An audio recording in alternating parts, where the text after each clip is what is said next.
President Donald Trump will speak on Monday with Russian President Vladimir Putin on ending the Ukraine war, the U.S. president announced.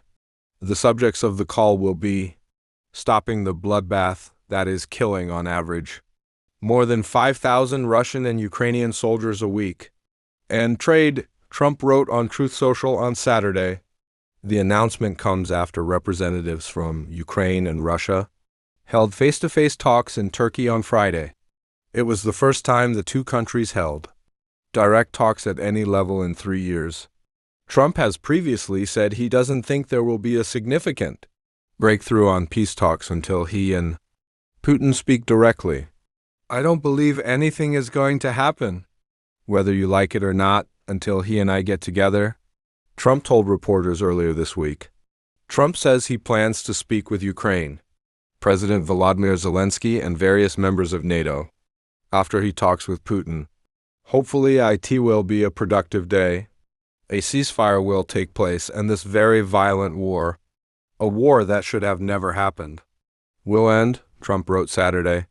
Ukraine, its allies in Europe, and the U.S. had pressured Moscow to accept a U.S.-backed 30-day ceasefire between Russia and Ukraine.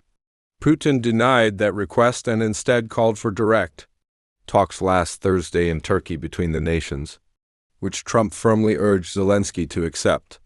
Zelensky, however, said he would go only if Putin showed up. The Russians sent a delegation that Zelensky deemed low-level, and Putin did not show up for talks.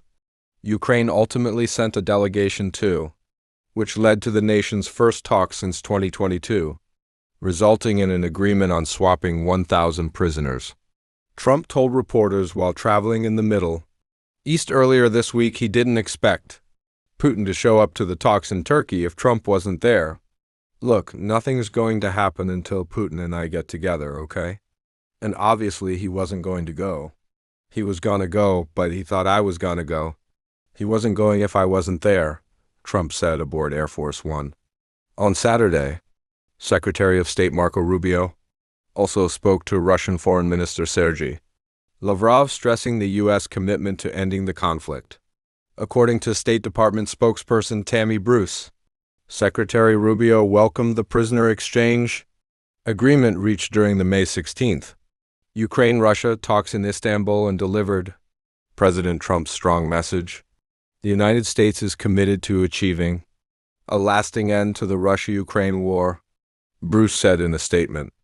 The comprehensive peace plan proposed by the United States outlines the best way forward.